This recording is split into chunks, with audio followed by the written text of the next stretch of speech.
찬미 예수님. 한 번 한 번 만나니까 좀 친근해지는 것 같아요. 그렇지 않은가요? 네, 얼굴들이 조금씩 아시는 분들이 이렇게 있고 오다가 만나니까 또 알 것 같기도 하고 이렇습니다. 또 이렇게 늘 와주시니까 감사드리고요. 오늘도 우리 여정을 시작하겠습니다. 오늘은 이 성령님의 그 역할이라든가 그걸 너무 잘 표현한 그 글이 있어서, 근데 이 글을 누가 쓰셨냐면 동방정교회 이냐시오 라티키에 대주교님이 쓰신 거예요. 제가 이따 동방교회에 대해서 짧게 말씀을 다시 드리겠는데요. 이분의 글로 시작 기도를 하겠습니다. 성부와 성자와 성령의 이름으로. 아멘.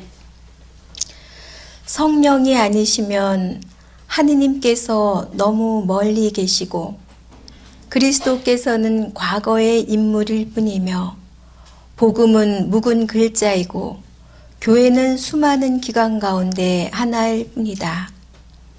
성령이 아니시면 권위도 지배로 바뀌고 선교는 선전이 되며 전례는 깡마른 과거의 추억이 되고 그리스도인의 행위는 노예의 윤리로 바뀐다. 그러나 성령 안에서는 온 세상이 부풀어 올라 새 세상을 낳는 출산의 소리를 지르고 부활하신 그리스도께서 여기 계시며 복음은 생명의 힘이 되고 교회는 성삼의 친교가 된다. 권위는 자유를 낳는 봉사가 되고 선교는 오순절 사건이 되며 전례는 과거를 되살리고 미래를 끌어당겨 지금 여기에서 맛보게 하는 잔치가 되고 인간의 행위는 하느님의 활동이 된다. 성령님, 오늘 저희와 함께 해주시고 저희 안에 당신 영이 춤추며 당신을 아는 기쁨으로 저희가 온전히 치유되게 해 주십시오. 영광이 성부와 성자와 성령께 처음과 같이 이제와 항상 영원히 아멘. 성부와 성자와 성령의 이름으로 아멘. 이 성령님에 대해서 너무 잘 표현하지 않았나요? 예, 성령님이 안 계시면 하느님이 멀리 계시고, 그런데 성령님을 우리가 아빠 하느님이라고 부를 수 있게 하는 분이 성령님이시거든요. 이 하느님을 아빠 하느님이라고 부를 수 있게 하는 분이, 그러니까 아빠 하느님, 멀리 계신 분이 아니라 가까이 계신 분으로 모시는 거죠. 그리스도가 과거의 인물, 2000년 전의 인물이 아니라 이 성령님으로 인해서 늘 우리와 함께 계시고, 미사 때 우리 이따 좀 설명드리겠지만 빵과 포도주가 예수님의 몸으로 바뀌잖아요. 그렇게 성령님으로 인해서 예수님이 우리 가까이 계시고, 복음은 묵은 글자, 그냥 2000년 전에 예수님이 한 말이 아니라 살아있는 말씀으로 복음 대할 때마다 새롭게 다가와 들어오잖아요. 살아있는 말씀이 되게 하시고, 교회는 그 많은 기관들이 되게 많죠. 그런 기관이 아니라 정말 살아있는, 교회는 우리 살아있는 몸이죠. 집이 되게 하시고, 이게 하나하나 이렇게 보면서 야, 진짜 주교님이 너무 잘 쓰셨다 이런 얘기를 했는데, 제가 아까 동방교회 이렇게 얘기를 했죠. 그리스 정교회라고도 하고요. 옛날에는 이제 서방교회, 동방교회에서 동로마, 서노마 이런 구별이 있었어요. 그러니까 워낙 이제 교회가 하나지만 너무 크니까. 그리고 처음에는 동로마에서 그걸 다 지배했었어요. 그러다 이제 이 서로마로 오면서 지금의 로마가 중심이 된 거죠. 이제 저쪽에 동로마는 콘스탄티노플인데 그 도시는 이제 그리스 정교라고 해서 또 이렇게 하나의 그 체계를 갖게 됐는데, 그러니까 이제 사실은 같은 교회죠. 예, 너무 잘 표현을 해주셔서요. 네, 그리고 이런 성령님을 인해서 우리의 인간적인 행위가 하느님의 활동이 된다. 우리가 하는 이런 일상적인 일들이 하느님의 활동이 된다. 사람을 살려낼 수도 있고 도울 수도 있고 치유할 수도 있고. 오늘 이렇게 생명력, 생기, 사랑과 기쁨의 영이신 성령님에 대해서 들어가 보려고 하는데요. 지난번에 질문을 드렸는데요. 여기 계신 분들은 성령님과 친하신가요? 네, 정말 친하고 싶죠. 근데 어떤 분들은 예수님보다는 좀 성령님이 멀어요. 조금 멀고 그렇긴 한데 오늘 저는 우리가 이 성령님에 대해서 이렇게 보면서 오늘은 더 좀 친해지는 그런 은총이 주어지기를 청해 봅니다. 들어가면서 혹시 존 포엘 신부님 아시죠? 잘 모르시는군요. 옛날에 그리스도인의 비전이라는 책을 쓰신 분인데 제가 수녀원에 가서 그 책을 보면서 너무 좋았어요. 그러니까 영성과 심리를 굉장히 조합을 잘 해가지고 동반을 했는데요. 신부님께서 이제 그 영성가이면서 또 심리 상담가이고 이러시니까 그 사람들을 심적으로 동반하는 걸 많이 하셨던 것 같아요. 굉장히 유명한 일화이기도 한데요. 어떤 여인이 굉장히 정신적으로 큰 고민을 가지고 이 신부님한테 이제 상담을 받으러 오셨어요. 신부님께서 아주 열심히 이렇게 잘 들었는데 이분은 삶에 대한 기쁨도 없고 행복도 없고 살고 싶지도 않아요. 아주 그게 심각하기 때문에 신부님이 정말 온 당신 그런 그 심리적인 어떤 부분에 그런 지식이라든가 영적 지혜를 다 해서 이분의 얘기를 잘 들었고요. 진단이 나왔어요. 어떤 부분에. 그래서 그 진단에 의해서 굉장히 열심히 이렇게 치료를 했는데 치료를 하면 나야 되는데 아무리 열심히 해도 안 낫는 거예요. 정말 열심히 도와주는데도 안 나니까 이제 이 환자도 지치고 그런 상황에서 사실 신부님은 당신 명성도 있는 거잖아요. 그러니까 정말 잘해주고 싶은데 이제 환자가 나오지 않았어요. 신부님 마음은 늘 이렇게 그 환자를 기억하게 되죠. 당신한테 왔던 분이니까. 근데 몇 년 후에 어떤 장소에서 이 부인을 만났어요. 근데 그 부인의 얼굴을 딱 봤을 때 아픈 기색이 한 개도 없었어요.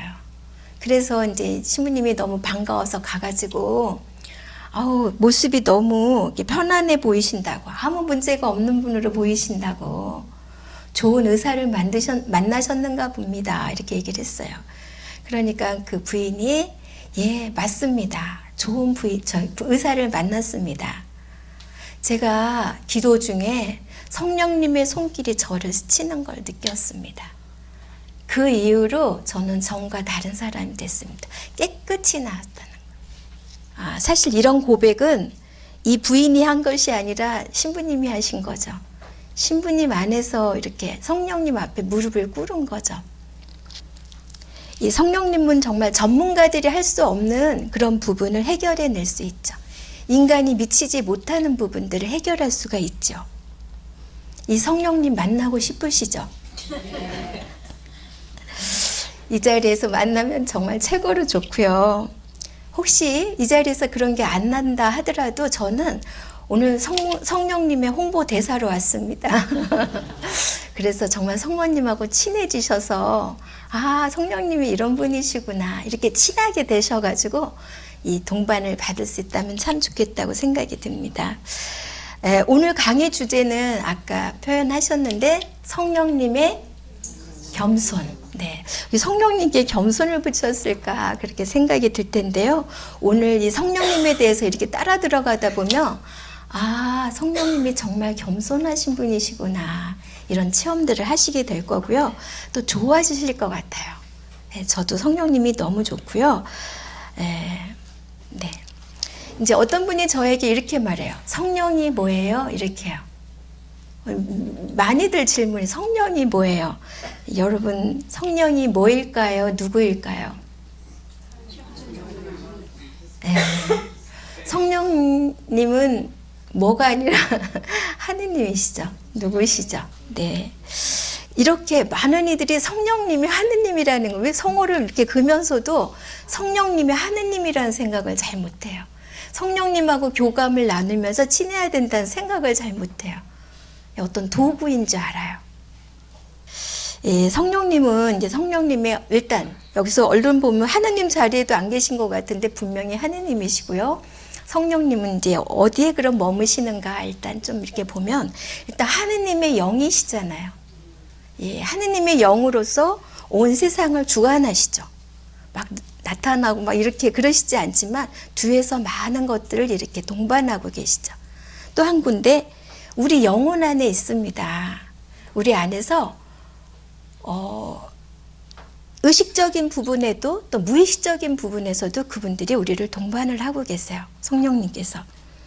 사실은 그분이 동반하는 목적은 크게는 하느님의 영광을 위해서예요.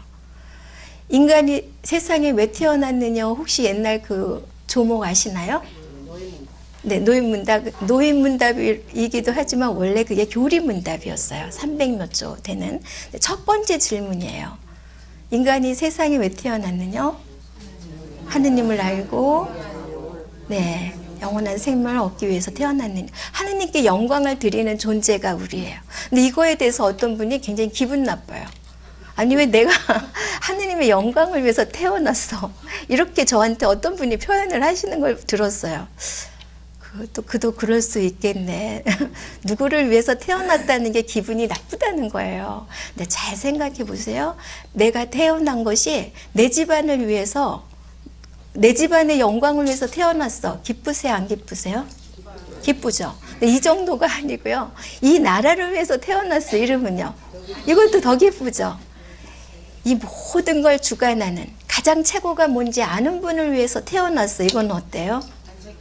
최고죠. 하느님의 영광을 위해서 태어났다는 게 인간의 가치를 낮추는 게 아니거든요. 네. 근데 인간이 그 하느님의 영광을 위해서 태어났다는 거예요. 이 하느님의 영이 모든 곳에 주관하시지만, 네. 그래서 모든 걸 이끌어 가시지만 또 우리 안에도 이 성령님께서 계시면서 하느님의 영광을 이끌도록 이렇게 동반을 해주신다는 거예요. 또 하나는 성령님은 관계 안에 현존하신다 이렇게 얘기해요. 나와 너의 관계, 나와 하느님과의 관계 안에서 그 관계를 살게 만드는, 그 관계를 흐르게 만드는 그런 존재로 계신다. 성령님은 우리가 하느님과 예수님의 또 거기 그 관계를 만드는 성령님으로 보는데 거기도 그렇지만 하느님과 인간 여기를 또 관계를 만드는 존재로 성령님이 계세요. 네, 이제 아까 우리가 미사 때 매일 미사 드릴 때마다 빵과 포도주에다가 그 빵과 포도주가 누구로 바뀌어요? 누구에 의해서 바뀌냐면 성령님에 의해서 바뀌는 거예요. 빵과 포도주에 이 성을 이렇게 하시면서 예수님의 몸과 피로 바뀌는 거예요. 그런데 여러분들이 이거는 잘 알으셨을 텐데 성경 그 미사를 잘 이렇게 보면 우리를 성령님에 의해서 바꾸는 대목이 있어요. 여기 있는 모든 이들이, 참석한 모든 이들이 우리 다 그리스도의 몸과 피를 마시죠. 그런데 이 모두가 성령님에 의해서 한 몸이 되게 해주십시오 하고 우리를 향해서 손을 이렇게 펼치고 사제가 바꾸는 부분이 있어요. 우리는 요거 바뀌는 것만 봤지 이거 잘 모르셨죠? 이렇게 해서 우리를 전체를 하나의 몸으로 바꾸는 거예요. 그리스도가 하나의 머리시고 우리는 한 몸이 되는 순간입니다. 빵과 포도주가 예수님의 몸과 피로 바뀌는 것처럼 우리 모두가 그리스도의 몸으로 바뀌는. 자, 이제 이 성령님에 대해서 조금 더 들어가 보는데요.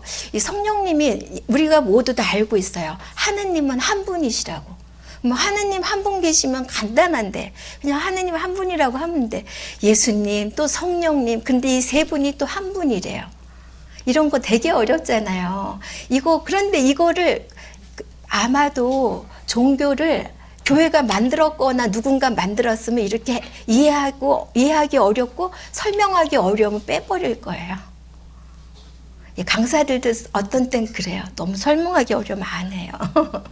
그런데 이게 교회가 만든 거예요.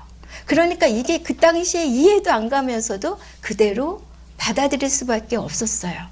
그런데 왜 이런 것들이 일어났을까? 초대 교회의 신자들이 체험이에요. 부인할 수가 없는 거예요.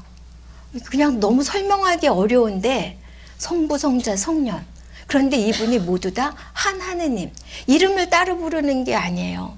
예, 구약이었으니까 하느님이고 세상에 오셨으니까 예수님이고 그 다음에는 성령님. 이게 아니에요. 이건 이제 출현 양식설이라고 출현한 거에 따라서 이렇게 붙여진 거다라고 주장했던 학자들이 있어요. 그런 게 아니었어요. 이런 게 아니라 세 분이 다 같이 계세요. 그런데 그 세 분이 한 분이래요. 그러니까 이것들이 그대로 이 초대교회 안에서 체험이 모든 신학은 체험이 먼저예요. 신학이 만들어지고 체험한 게 아니라 이런 체험이 있으면서 이거 뭐지? 이렇게 하면서 교회가 인정할 수밖에 없었어요. 이 설명하느라고 아마 많이 들으셨을 거예요. 태양으로 설명하는 것도 들으셨을 거예요. 태양, 하느님 계시고 거기서 나오는 빛이 예수 그리스도고 거기서 나오는 열기, 뜨거운 열이 성령님이시다. 분리할 수 없다. 이렇게 한 분이다. 이런 설명도 막 했고요. 세이크로바, 하나하나 완벽한 잎이지만 그 하나라고 하잖아요. 이런 것이다. 이런 설명도 되게 많았어요. 이거를 이해하기 위해서 많이 했고 아마 삼위일체 축일만 되면 다 들었을 이야기가 하나 있어요. 아우스팅 성인과 소년 들어보셨나요? 예, 많이들 들으셨을 텐데 혹시나 모르는 분을 위해서 간단히 설명을 드리면 아우구스티노 성인은 대신학자죠. 대신학자가 도대체 이거를 좀 설명을 알아듣게 하고 싶은데 당신도 못 알아듣겠어요. 그래서 바닷가를 거닐면서 이거를 생각하고 있는데 조그만 꼬마 아이가 웅덩이를 요만큼 파내고 가서 조가비로 물 한 번 떠다가 막 와가지고 한 번 붓고 또 쫓아가서 물 한 번 떠다가 또 거기다 또 한 번 이렇게 붓고 그래서 물어봤죠. 얘야 너 뭐하고 있니? 저 바닷물을 전부 떠서 요 웅덩이에 담으려고 해요. 그러니까 성인이 아유 참 뭐 애한테 어리석다고 하기도 뭐하고야 속으로 어떤 생각을 했겠죠. 왜 그게 되기나 하겠니? 그런데 그 소년이 한 말이에요. 신학장님이 생각하는 것보다 이것이 더 쉽습니다. 제가 서로 여기 있는 걸 다 이 물을 떠다 여기다 넣는 일이 있다 하더라도 신학장님은 지금 생각하는 그것을 결코 해결할 수 없습니다. 이렇게 얘기를 하고 사라졌다 그래요. 천사죠. 네, 이건 아주 굉장히 유명한 일인데 아무리 이걸 알아들으려고 해도 인간의 생각해 보세요. 이 바닷물을 이 웅덩이에 어떻게 담겠어요? 이 머리로 이걸 이해하겠다고 하는 인간의 그런 그걸 그냥 비유로 이렇게 보여주셨는데요. 네, 하지만 엄연하게 이 성부, 성자, 성령님께서 한 하느님 분리할 수가 없는 거예요. 이 세 분을 분리할 수 없는 한 분으로서 한 분 하느님으로 우리에게 존재하는데 사실은 구별이 된다는 거예요. 그래서 이렇게 우리가 조금 더 들어가 보고요. 이제 성령님의 호칭에 대해서도 이제 많이 들으셨을 텐데, 히브리어로는 루하. 한번 해볼까요? 루하. 루하는 기분 좋지 않나요? 루하. 네. 이 성령, 숨, 바람, 공기 이런 뜻이에요. 루하, 바람, 숨. 이 바람 굉장히 좋지 않아요? 가고 싶은 대로 가고. 그리스어로는 푸누마 이런 표현을 하는데 같은 뜻이에요. 생명이라는. 근데 이 숨이라고 하는 걸 볼 때 우리가 모두 다 숨 쉬고 있지 않나요? 근데 이 숨 내 거일까요? 이게 내 거라면 아무도 죽을 때 이거 죽지 않을 것 같아요. 그렇죠? 아무도 내놓지 않을 것 같아요. 내 숨이 아닙니다. 어느 날 나에게 주어졌고 때 되면 걷어가세요. 내 숨이 아니에요. 그러니까 성령님의 그 숨이 바로 성경에도 이제 좀 이따 하나씩 더 볼 텐데요. 이 숨이 그냥 하느님에 의해서 주어진 거예요. 제가 이제 요 숨이라고 하는 생명이라고 하는 이 단어도 너무 좋고요. 진짜 좋은 단어는 그 다음 거예요. 여러분이 성령님에 대해서 파라클레토 이렇게 표현하는 거 들으셨죠?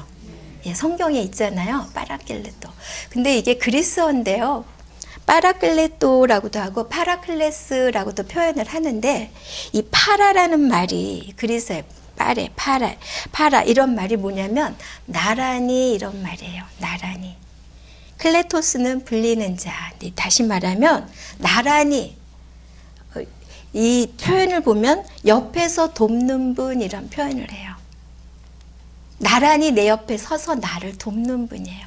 성령님에 대해서 돕는 분, 조언자, 상담가, 보호자 이런 표현들을 다 써요. 우리 눈에 보이지 않지만 나란히 나와 함께 걸으면서 동반해 주시는 분. 우리가 어떤 분을 모시고 가고 있는지 아무도 사실은 아는 분이 많지 않아요. 우리가 세례를 받으면서 어떤 분의 동반을 받고 있는지, 저 대통령들 비서들이 옆에서 막 이렇게 해주잖아요. 비서하고 비교할 수 있을까요? 네, 이 성령님께서 우리를 옆에서 도와주시고, 동반해 주시고, 필요할 때 제가 물어보면 상담도 해주시고, 그거 어떤 식으로 하는지 나중에 설명을 드릴게요. 이렇게 우리를 동반하는, 때로는 친구, 연인, 좋은 단어 다 붙여보세요.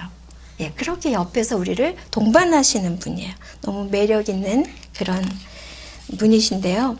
이제 성경 안에 이분이 어떤 일들을 하면서 우리를 동반했는지, 뭘 하셨는지 한번 들어가 보겠습니다. 이 구약 성경 안에는 이 성삼에 대한 구별이 그렇게 많지 않습니다. 그래서 이제 신약으로 오면 좀 분명해지는데요. 여기서는 하느님의 영이라는 표현으로 나와요. 성령님이. 14번 나와요. 구약이 이렇게 두꺼운데 이제 14번. 그러니까 이제 많이 구별이 없는데요. 여기서 보면 일단 어떤 일들을 하셨나 몇 개만 조금 뽑아봤습니다. 일단 여러분들이 성경을 봤다면 창세기 1장 2절에 뭔가 창조하시는 성삼위 모습을 보여요.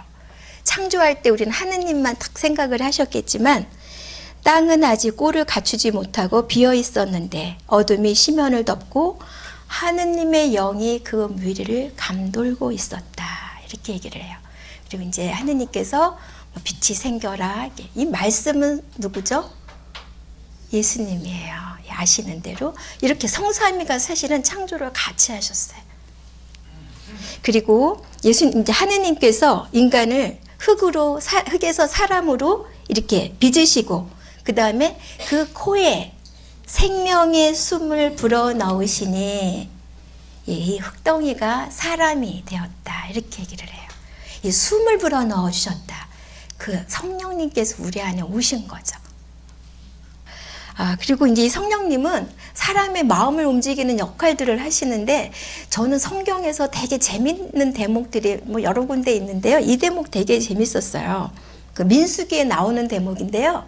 발락이라고 하는 분이 돈을 많이 갖고 발라함한테 가요. 발라함은 예언자였어요. 돈을 주면서 이스라엘을 저주해달라고 자기한테 축복해달라고 얘기를 했어요. 그런데 성령님이 발라함에게 내리면서 이스라엘을 계속 축복하고 자기한테는 저주를 하는 거예요. 돈을 낸 사람이 화가 나잖아요. 왜 이러냐고. 그러니까 하느님의 영이 나한테 내렸기 때문에 내가 어떻게 할 수가 없다고. 이게 하느님의 영께서 하시는 모습이죠. 이 사람의 마음을 움직이시는 영이시고요. 그 다음에 이제 욥기에 보면 욥기 33장 그러면 욥기는 42장으로 되어 있어요. 욥기가 어떻게 구성되었는지 아시죠? 욥은 잘 살았어요. 그런데 한순간에 완전히 망하셨죠. 이렇게 됐을 때 친구들이 와서 네가 잘못해서 이런 일이 생긴 거야. 이런데 욥은 받아들일 수가 없어요. 너무 열심히 살았거든요. 난 한 번도 하나님의 말을 거역한 적이 없어. 근데 이 친구들이 들을 때는 한 번도 안 했다는 게 너무 이해가 안 가네. 인간이 어떻게. 그런데 사실 욥은 잘 사는 사람이었어요. 그래서 정말 하나님이 내 앞에 나서 보시라고 막 이렇게 항의를 할 때요. 이 33장은 아직까지는 이 욥이 하나님에 대해서 항의를 하는 대목이에요. 그런데도 불구하고 욥이 한 말이 하느님의 영이 저를 만드시고 전능하신 분의 입김이 제게 생명을 주었습니다. 라는 고백을 해요. 하느님의 영이 우리를 만들었다고 고백을 하는 대목이죠. 그리고 이제 또 이 구절도 제가 참 좋아하는 구절인데요. 에제키엘서에 있는 건데 하느님께서는 당신이 우리한테 이렇게 살아라 이렇게 제시를 하는데 사실은 인간이 그걸 따라갈 힘이 없지 않나요? 체험상 그쵸? 그걸 알으셨어요. 그래서 성령님을 우리한테 주셔서 당신 말씀을 따르도록 그렇게 바꿔주시는 부분이에요. 그래서 우리가 하느님이 백성이 되고 하느님이 나의 하느님이 되게 하겠다. 에제키엘서에 나오는 대목인데요. 너희에게 이제 새 마음을 주고 너희 안에 새 영을 넣어주겠다. 너희 몸에서 돌로 된 마음을 치우고 살로 된 마음을 넣어주겠다. 그들이 내 규정을 따르고 내 법규를 준수하여 그대로 지키게 하겠다. 그래서 나의 백성이 되고 나는 너의 하느님이 되게 될 것이다. 이렇게 얘기를 해요. 인간이 누군지 하느님이 겪어보니까 자유의지도 주고 뭐 이렇게 막 준비를 다 해줬는데 인간이 그렇게 생각하는 대로 이렇게 살지 않아요. 근데 막 쓸어버리기도 했죠. 어디서 쓸어버렸죠? 노아의 방주로 만들고 나머지는 다 쓸어버리기도 하고 온갖 거를 혼도 내고 여러 가지 다 해봤는데 안 바뀌어요. 그러니까 하느님이 마음을 바꿔요. 아예 내가 내 안에 있는 그 돌마음을 빼내고 내 영을 넣어주겠다. 이 영이 네 안에서 내 말을 살게 하겠다. 언젠가 피정 때 이거를 묵상하면서 너무 고마워서 인간의 처지를 그렇게 이해하고 봐주는 하느님이 너무 고마워서 그랬던 경험이 있는데요. 이 말씀도 있고 이제 구약에 하나만 더 본다면 요엘서에 있는 요엘 3장 1절에 보면 이런 대목이 나와요. 나는 모든 사람에게 내 영을 부어주리라. 그리하여 너희 아들 딸들은 예언을 하고 노인들은 꿈을 꾸며 젊은이들은 환시를 보리라. 모든 이에게 나의 영을 넣어주어서 너희가 다 사실은 살게 하겠다는 거예요. 아이든 어른이든 노인이든 모두 다 살게 하겠다. 이게 요엘서에 나오는 부분이에요. 저는 성경 이런 거 보면 가슴이 막 뛰거든요. 여러분들 눈빛이 어떻게 들으시면서 뛰나요? 저 구절이 있었나 이렇게 듣는 것 같아요. 그렇죠? 네, 이 구절이 있습니다. 네. 이제 구약에는 이런 영에 대해서 이렇게 좀 나오고요. 신약으로 오면 하느님의 영에 대해서 아까는 14개인데 여긴 11개가 나오는 대신에 성령님이라고 구체적으로 언급한 게 195번이 나옵니다. 완전히 성령의 시대가 되는 거죠. 이제 신약 안으로 들어오면 성령의 활동이 굉장히 활발해지는데 성령님의 활동이 구체적으로 떠오르는 대목이 있을까요? 성모님이 예수님을 잉태하는 대목에서 기억나시죠? 보면은 천사가 와서 마리아께 하는 대목이죠. 성령께서 너에게 내려오시고 지극히 높으신 분의 힘이 너를 감쌀 것이다. 제가 어떻게 그 아기를 잉태하겠습니까? 처녀인데 이렇게 얘기를 하는데 성령님께서 내려오시고 이 예수님이 세상에 오시는데 성령님께서 길이 되어 주신 거죠.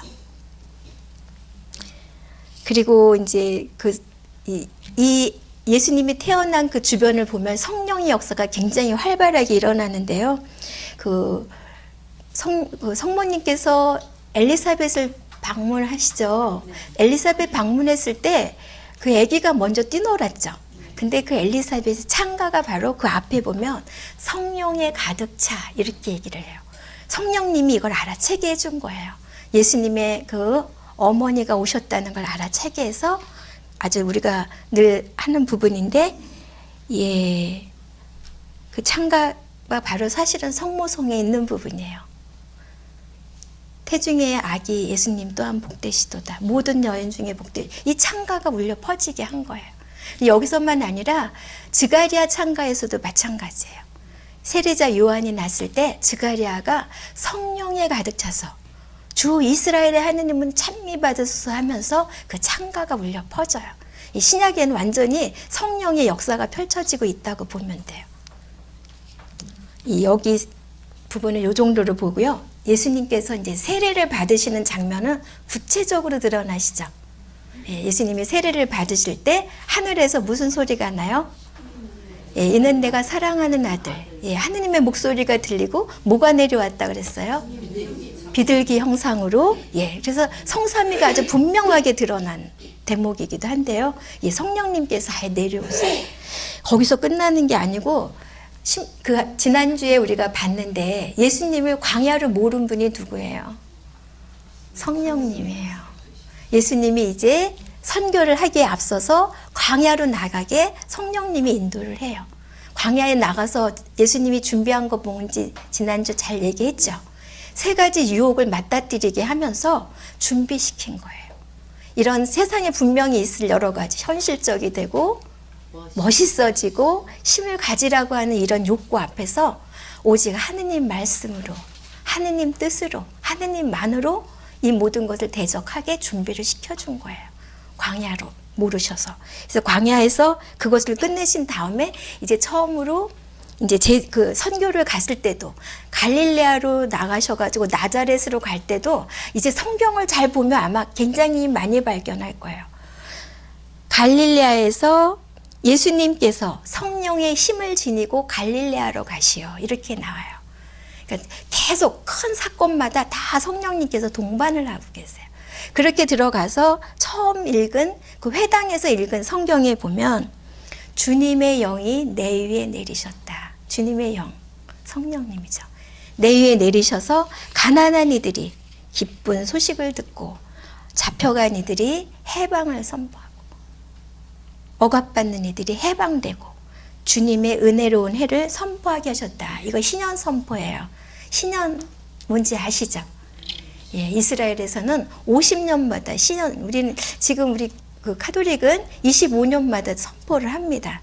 50년 맞는 게 어려워서 50년 때도 하지만 25년 때도 이렇게 신년 선포를 하는데, 신년 선포라고 하는 것은 그 이스라엘에서는 이제 살면서 집안이 어려워갖고 땅을 팔잖아요. 땅도 팔고 집도 팔고. 그런데 신년이 선포되면 그 땅 돌려줘야지 돼요. 그럼 가난했던 그 사람들이 다시 회복이 되는 거예요. 죄를 지은 사람도 회복을 시키고. 왜? 왜냐하면 이건 조상으로부터 받은 땅이었는데 어쩔 수 없이 가난해서 팔았던 건데 그 조상에게, 조상 그 후손에게 돌려주는 거예요. 그러니까 많은 것들이 되돌려지는 거예요. 이 주님으로 인해서 우리에게, 우리가 죄를 지어서 버렸던 많은 것들이 다시 회복이 된다. 주님으로 인해서 이것이 지금 이 자리에서 이루어졌다. 이렇게 얘기를 해요. 영에 의해서 이런 것들이 지금 이루어지고 있습니다. 이렇게 하나씩 들어가면 영이 얼마나 일을, 제가 말했죠. 195번. 이거 다 말할 수 없고요. 중요한 것만 좀 보겠는데, 이제 예수님께서 성령님을 어떻게 생각했나 하는 대목을 조금 더 들어가 보겠습니다. 예수님께서 성령님에 대해서 이제 이 성경 구절에 보면 루카복음 11장에 나오는 건데요. 구하여라 받을 것이다. 그 대목 아시죠? 찾아라 얻을 것이다. 두드려라 열릴 것이다. 너희 가운데 어느 아버지가 아들이 생선을 청하는데 생선 대신에 뱀을 주겠느냐? 달걀을 청하는데 전갈을 주겠느냐?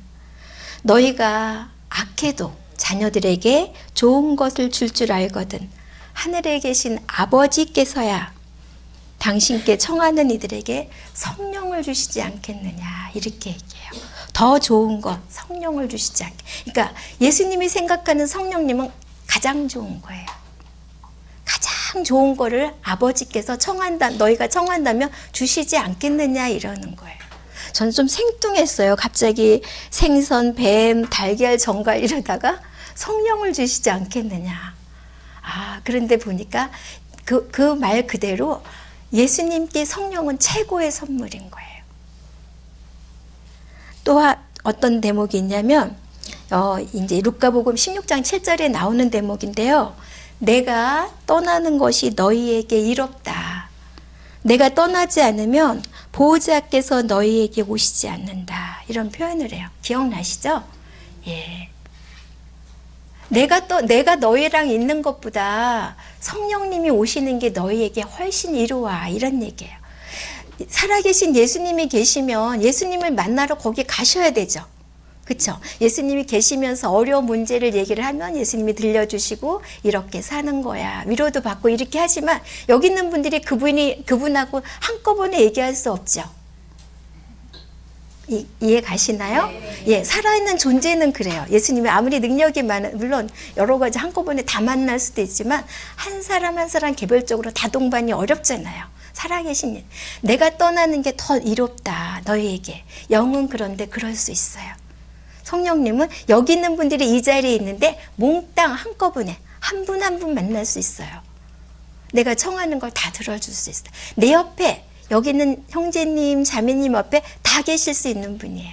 그러니까 그 영이 오는 게 너희에게 이롭다. 그런데 이제 또 하나 더 보면 저는 이거 보면서 이런 생각이 들었는데요. 마태오복음 12장 31절에 나오는 건데 사람들이 어떤 죄를 짓든 신성을 모독하는 말을 해도 다 용서받는다. 그런데 성령을 모독하는 말은 용서받지 못할 것이다. 이렇게 얘기를 해요. 전 이 구절을 갖고 한참 이렇게 생각하다 알아차린 게 있어요. 우리가 이렇잖아요. 이렇게 사람들 이렇게 있는데 여기는 형제님이 너무 사람이 좋아요. 아주 훌륭해요. 너 다른 사람 다 어떻게 해도 되는데 이 사람한테 잘못하면 안 돼. 이거 이해하시죠? 이 사람 너무 착하고 너무 바르고 늘 너를 위해서 온갖 걸 다 하는데 성령님 그런 존재잖아요. 그런데 너 이 사람한테 함부로 하면 안 돼.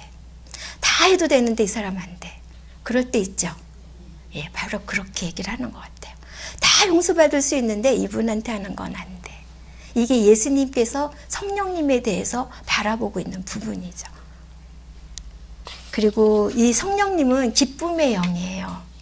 이 성경에 보면 그런 아까 찬가, 그 엘리사벳의 찬가라든가 드가리의 찬가라든가 이 찬가들이 나올 때 다 성령에 취해서라는 표현들이 나오는데요. 기쁨의 영이에요. 그래서 예수님도 성경에 보면 루카복음 10장 21절에 보면 성령 안에서 아주 즐거워하면서 아버지, 하늘과 땅의 주인, 지혜롭다는 자들과 슬기롭다는 자들에게는 이걸 감추고 철부지들에게 드러내 보이셨습니다 하면서 예수님이 아주 기뻐하는 대목이 나와요. 네, 이 성령님에 대해서 친구하고 싶죠? 이 성령님과 친해지면 사람이 그래 기분 좋은 사람하고 있으면 기분이 좋아지잖아요. 이 기쁜 영과 함께 살면 많은 것들이 넘어갈 게 되게 많습니다. 시간이 된다면 제가 제 체험도 나눌 텐데요. 예, 우리가 그런 친구가 되기를 또 갈망하면서 좀 더 들어갈게요. 이제 이 성령님께서 예수님 말씀대로 예수님께서 승천하신 후에 성령님이 오세요. 그날이 무슨 날이에요? 네, 성령 강림일이에요. 교회가 탄생한 날이에요. 잘 아시는 것처럼 이분들이 예수님을 보았어요. 부활한 것도 봤어요. 그리고 그 예수님께서 여러 가지 약속도 해주셨고 그리고 승천하셨는데 무서워서 다락방에 숨어 있었어요. 부활한 걸 보았음에도 불구하고 무서워서 다락방에 숨어 있었어요. 그랬는데 성령님께서 아시는 대로 불혀 모양으로 오셔서 성경에 분명히 이렇게 한 사람 한 사람에게 내렸다. 기억나시죠? 성령이 오셨다 안 하고요. 한 사람 한 사람에게 내렸다. 나에게 내렸다는 걸 의심하지 마세요. 제가 말씀드렸어요. 성경에 있는 그런 대목들은 요셉이 그랬다는 거구나. 누가 그랬다는 거구나. 이게 아니라고. 그렇죠? 나에게 이루어진 일로 보셔야지. 그래서 그게 성경인 거죠. 거룩한 책이죠. 나를 살리는 책인 거죠. 그래서 그것이 내려오면서 제자들은 이제 두려움이 없어졌어요. 뛰쳐나가가지고 그 대목 다 기억하시죠? 뛰쳐나가가지고 이제 예수님이 구세주라고 외치기 시작을 해요. 예수님이 죽으셨다고 이제 부활하셨다고 외치는 거예요. 그 전에 사건이 바뀐 게 아니에요. 이미 다 체험했는데도 무서워서 박해가 두려워서 숨어있던 이분들 안에 성령님이 용기를 준 거예요. 그래서 뛰쳐나가가지고 얘기를 하는데 그분들이 외국어를 다 이용을 했는지 그분이 말한 거를 모든 사람이 알아들었는지 여러 학설이 있는데요. 어쨌든 거기 있는 분들이 여러 나라에서 온 사람들이 다 알아들었다 이렇게 나와요. 예, 그럼에도 불구하고 어떤 사람들은 술에 취했나 봐 이런 분들도 또 계세요. 여기서 이런 교회가 탄생을 하게 됩니다. 그리고 이 성령님께서 우리를 그리스도인이 되게 만들어요. 교회를 창설했을 뿐 아니라 이제 조금 요것도 몇 개만 제가 좀 찝어보면 로마서에 보면 8장 14절에 하느님의 영의 인도를 받은 모든 이들은 하느님의 자녀입니다. 이 성령의 힘으로 우리는 하느님을 아빠 아버지라고 외치는 겁니다. 이렇게 기억하시죠? 내 이름으로 하느님을 아빠 아버지라고 한다고 뭐 배워서 할 수는 있지만 이 마음 안에서 아빠 아버지라고 이렇게 하는 건 성령님께서 도와주셔서 한다는 거예요. 이 성령님의 도움으로 우리가 이 하느님의 영이 아니고서는 아무도 하느님의 생각을 깨달을 수 없습니다. 당연하죠. 인간이 하느님의 뜻을 어떻게 알아요? 그런데 성령의 힘으로 우리가 알아들어요. 이 자녀들이 알아듣고 있어요. 그리고 여러분이 하느님의 성전이고 하느님의 영께서 여러분 안에 계시다는 사실을 여러분은 모릅니까? 고린도전서에 나오는 대목이고요. 이 고린도전서 6장 11절에 보면 여러분은 주 예수 그리스도의 이름과 우리 하느님의 영으로 깨끗이 씻겼습니다. 그래서 여러분이 거룩하게 되었고 또 의롭게 되었습니다. 이 바오로 사도가 하신 말씀인데 믿으셔야 합니다. 예수님의 이름과 하느님의 영으로 우리가 깨끗이 되었고 그래서 거룩하게 되었다. 그래서 성도라고 부르는 거예요. 이 예수님의 이런 성령에 대해서 지금 우리가 몇 차례 이렇게 보았는데 보면서 이 성령님의 이미지가 좀 그려지지 않나요? 예, 앞에 나서서 뭘 막 하진 않는데 항상 뒤에서 이렇게 하게끔 밀어주시고 하면서 이렇게 살아나게 만들어주세요. 아, 너무 멋있는 분이라는 생각이 들고요. 그래서 제가 여러분이 알아차렸겠지만 그래서 성령님의 겸손 이렇게 얘기를 한 거예요. 당신의 얼굴을 탁 보여주지 않아요. 항상 거울처럼 다른 사람 얼굴을 이렇게 비춰요. 그 사람이 하는 것처럼 만들어요. 이런 보호자, 이런 좋은 자, 이런 친구. 근데 이거를 우리가 꿈꾸는 게 아니라 성경에서 분명히 얘기하는 게 그분이 네 옆에 있다고 얘기를 해요. 이 성령에 대해서 조금 더 정리를 하면 이 성령님 안에 산다는 건 사랑에 빠진 상태에 산다는 것이다. 이런 표현도 해요. 여러분들 다 사랑에 빠져보셨죠? 전 사랑에 안 빠져가지고 여기 이렇게 있는데요. 이 사랑에 빠지면 사람이 모든 게 쉽지 않나요? 뭐 열심히 희생하는 것도 쉽고, 그렇죠? 뭔가 막 해줘도 하나도 힘도 안 들고 뭐 줘도 다 기쁘잖아요. 바로 성령님과 함께 산다는 건 이런 사랑에 빠진 상태다. 이렇게 얘기를 해요. 제가 오두막이라고 하는 그런 책을 혹시 보신 분 계실까요? 영화로도 나왔었는데요. 거기 오두막이 성령님 표현을 춤을 추는 존재로 나와요. 반짝반짝하면서 막 춤추는 존재로 나와요. 아, 저도 성령님에 대해서 약간 그런 이미지를 갖고 있는데 아, 여기서도 이 저자는 이렇게 표현을 했구나. 춤추듯이 여기저기 도와드리고 뭘 하고 그러는데 지나다니는 게 바람처럼 살살 다니면서 춤추듯이 많은 것들을 해결하는 그런 이미지가 떠올랐는데 여기서도 그렇게 얘기를 해요. 이 성령님은 하느님을 아빠, 아버지라고 부르도록 그래서 내가 그 자녀가 되게 하는 거잖아요. 이 자녀가 되게 한다는 게 뭐냐면 거기서 끝이는 게 아니에요. 그렇게 함으로써 그분이 우리에게 주고자 하는 모든 상속권을 받게 하겠다는 거예요. 상속자들이에요. 하느님께서 우리를 마련해 놓은 거. 네, 이거 잘 얘기를 해야 되는데요. 저는 아주 조금 봤어요. 하느님 나라에 대해서. 아주 조금 봤어요. 뭐 봤다고 말하기도 어려울 만큼 봤는데 너무 좋았어요. 그런데 그 하느님께서 우리에게 마련해 놓은 그 상속자가 되도록 성령님께서 도와준다는 얘기예요. 그리고 우리를 하여금 성령님께서는 그리스도를 잘 알도록, 아는 것뿐 아니라 닮도록 도와주신다. 이렇게 얘기를 해요. 너무 아름답죠. 네. 이런 것들만 알아도 우리가 굉장히 네. 그리고 많은 걸 주관하지만 얘기한 대로 늘 다른 이의 얼굴을 드러내 보이시고, 그래서 성령님께서는 하느님의 위대하심을 우리한테 보게 해주시고 예수 그리스도의 구원 능력을 보도록 이렇게 이끌어 가시는. 네, 그럼 이제 이런 분들이, 이분이 그 역사 안에서 이렇게 큰 일들을 하셨는데 지금은 그러면 안 움직이실까요? 예, 맞습니다. 역사 속에서 이렇게 하셨던 분들이 지금 이 세상에서도 하십니다.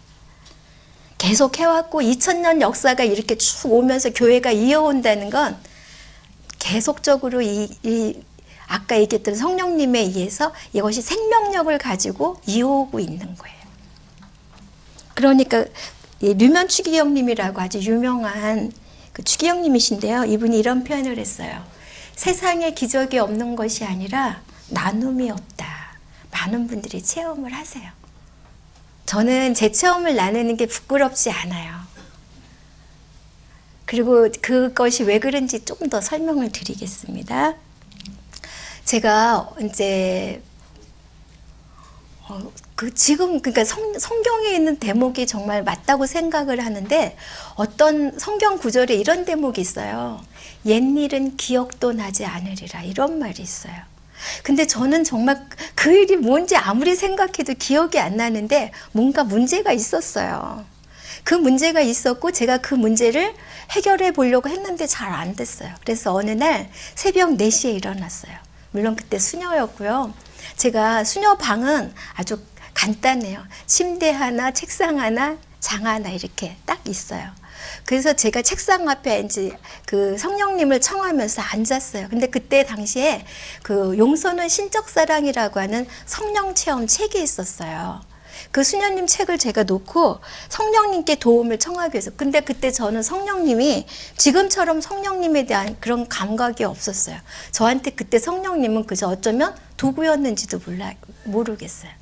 그래서 제가 이제 그 책을 이렇게 한 구절을 읽으면서 성령님께 제 문제를 이렇게 말씀을 드렸어요. 근데 이거 영적 체험이니까요. 제 앞에는 책장 2단짜리 책상 이렇게 책꽂이가 있었어요. 2단 거기는 성경과 한 2-3권의 책, 노트가 이렇게 꽂아져 있었는데 제가 성령님께 이렇게 청했을 때 제 앞에 마치 또 거울이 있는 것처럼 딱 보였어요. 그리고 제가 저와 제 뒤에 있는 분이 거울 앞에 있는 걸 봤어요. 여러분들 상상할 수 있죠? 제 모습은 그때 제 모습이 아니고요. 약간 고등학생 정도의 그 맑은 얼굴이었어요. 이렇게 저희가 학교 다닐 때 이렇게 따는 그였는데 이렇게 딴 머리로 이렇게 딱 봤어요. 그리고 그 뒤에 있는 분을 봤는데 제가 고등학생 얼굴이라 그랬죠. 뒤에 있는 분은 대학생 오빠 정도 얼굴이었어요. 우리 오빠 아니었어요. 그분이 이 옷은 하얀 장배기 같은 걸 딱 입고 두 손을 제 이 양 어깨에 이렇게 얹었어요.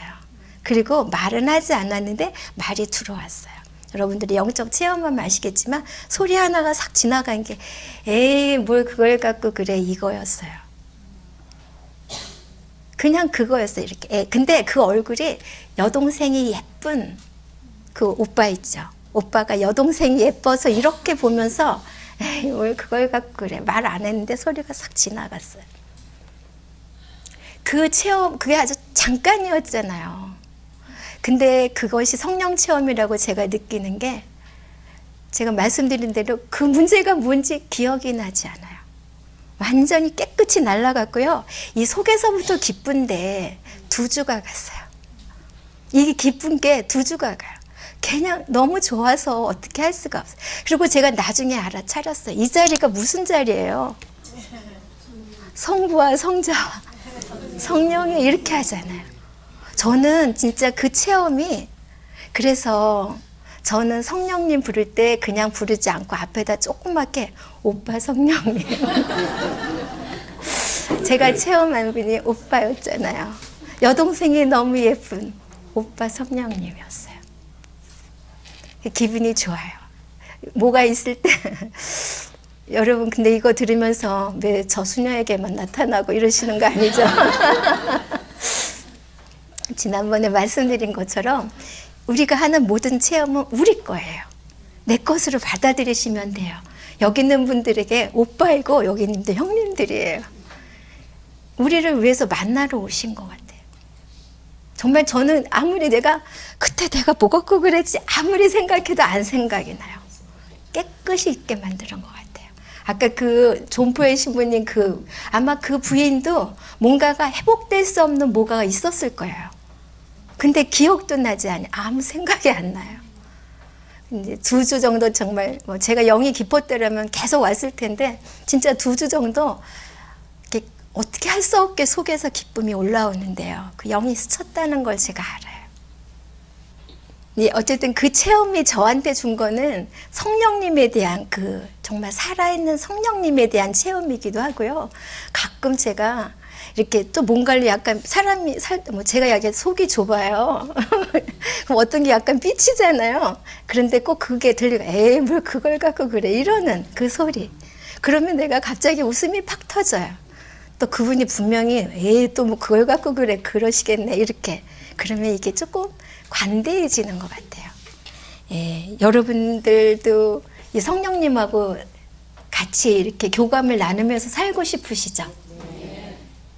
제가 이렇게까지 얘기를 했는데 아니라면 참 이상한 거죠? 그럼 어떻게 하면 이 성령님하고 이 관계 속에서 살 수 있을까? 저는 일단 뭐 이제 신학적으로 교회에서 말하고 있는 건 기도 이렇게 써놨더라고요. 그건 맞는데요. 저는 대화라고 생각해요. 대화가 사실은 기도 아닌가요? 예, 그래서 저는 무슨 문제가 생기면 그냥 얘기해요. 성령님 제가요. 저 사람이 저한테 아까 이렇게 말했는데 기분이 나빠요. 그런데 제가 정말 아주 많이 체험을 했는데요. 사람이 뭔가를 용서해 주려면 그 사건을 이해해서가 아니고요. 감정이 변해야지 용서가 되잖아요. 이해하시죠? 그 사건은 이해해요. 그럴 수도 있어요. 그 사람이 그렇게 할 수 있는데 문제는 내 감정이 기분 나쁘다는 거예요. 그런데 놀라운 건 그분이 감정을 바꿔놓는 거예요. 감정을 가져가 미운 감정이 사라지는 거예요. 뭐 이렇게 내가 이해를 해야지 말아야지 이런 게 아니라 그런 것들을 싹 이렇게 바꿔놓으시는 거예요. 아마 제가 이렇게 자꾸 얘기하니까 말하는 저도 약간 그런데 이거는 저는 제 체험이기 때문에 그냥 말씀을 드리는데 어떤 때는요 이렇게 그분이 말로 안 하시고요 이렇게 글자 하나가 싹 지나갈 때가 있어요. 제가 막 쫑알쫑알 이렇게 하느님 저는요 저 예수님 뭐 성령님 막 이렇게 하면서 하는데 하나가 싹 지나갈 때가 있어요. 여러분들 체험하실 거예요. 아마 대화를 하기 시작한다면 체험하실 거예요. 제가 한 것을. 그래서 그분이 그 단어 안에서 제가 확 이해가 되면서 감정이 그냥 확 날아갈 때가 있어요. 대화하세요. 진짜 오빠 성령님 이렇게 부르셔도 되고 성령님 오빠가 어려운 분은 다른 걸로 부르세요. 아빠가 좀 아빠로 하시고요. 여러 가지로 하시는데 그렇게 대놓으시고 그분에게 그렇게 얘기를 하세요. 우리가 이제 이 성령의 열매를 다 들으시는데 저도 작년도 피정 때 우리가 피정 때마다 여러 가지 결심을 하는데 제 결심이 바로 성령의 열매 살기 이런 결심이었어요. 성령의 열매 기억하시죠? 사랑, 기쁨, 평화, 인내, 친절, 선행, 진실, 온유, 절제. 이게 이제 9가지 그 열매인데요. 이 열매를 어떻게 살 수 있을까? 내가 이제부터 사랑을 하겠어. 친절하게 하겠어. 제가 그러라고 하지 않았죠. 그렇게 하면 할 수가 있으면 그렇게 하는데 잘 못해요. 거의 잘 못해. 제가 경험상 잘 못하겠어요. 근데 어떻게 하면 되냐면 기억하는 거예요. 기억하라고 제가 그랬어요. 성령님이 나를 돕고 있다는 걸 기억을 하면 이걸 할 수가 있어요. 이 9가지 열매를 살겠다고 결심을 하고 그냥 열심히 참아봐야지가 아니라 나를 돕는 분이 성령님이시고 그거를 기억을 해내면 그걸 할 수가 있어요. 내가 하는 게 아니라 이분이 하세요. 기쁨도 사랑도 평화도 인내도 친절도. 이런 성령의 열매는 사실은 나도 행복하게 하지만 함께 사는 분들을 행복하게 하죠. 우리 모두를 행복하게 하는 거죠. 이 열매를 성령님께서 주시고 우리가 기억을 하면, 뭘 어떻게 해보겠다가 아니라 기억을 해낼 때 할 수 있다는 거예요. 성령님의 인도를 받으면 우리가 이렇게 할 수 있다, 이렇게 표현이 나오고요. 우리가 다 같이 이 열매를 맺었으면 참 좋겠고요. 그 다음에 이제 성령님이 주는 칠은도 있어요. 그쵸? 아시죠? 예. 기억해낼 수 있을까요? 할 수 있는데 막 중구 난방으로 나올까봐 제가 순서대로 할게요. 슬기, 그쵸? 굳셈, 용기라고 하는 굳셈, 깨달음, 지식, 의견, 효경, 두려워함. 네. 이 성령의 은사는 사실은 우리 모두가 성화되고 공동체를 위해서 봉사하도록 주어지는 거예요. 근데 이것도 주신다는 거예요. 이것도 성령님께서 우리에게 주시는 선물이라는 거예요. 이 은사는 어떤 은사든 다 좋은데 어떤 게 더 중요한 게 아니라 그 은사를 가지고 우리가 얼마나 자기가 받은 걸로 충실하게 그냥 살아가느냐, 이게 더 중요하다고 이렇게 표현을 합니다.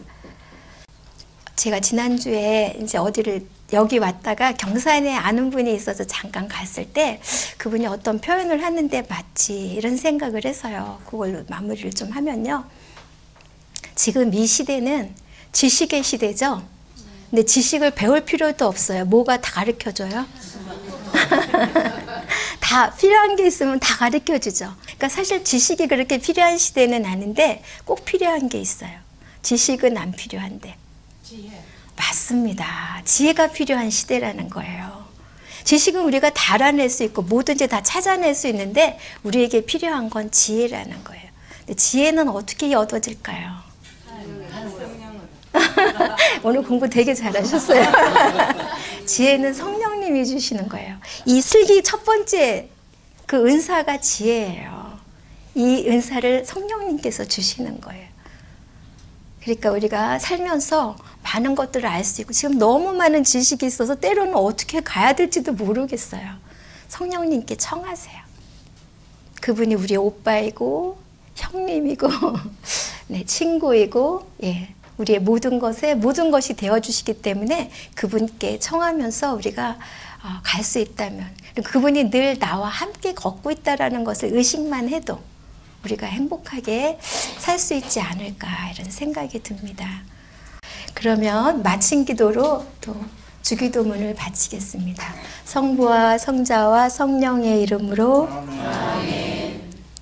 하늘에 계신 우리 아버지의 이름이 거룩히 빛나시며 아버지의 나라가 오시며 아버지의 뜻이 하늘에서와 같이 땅에서도 이루어지소서. 오늘 저희에게 일용할 양식을 주시고 저희에게 잘못한 일을 저희가 용서하오니 저희 죄를 용서하시고 저희를 유혹에 빠지지 않게 하시고 악에서 구하소서. 아멘. 성부와 성자와 성령의 이름으로 아멘. 감사합니다.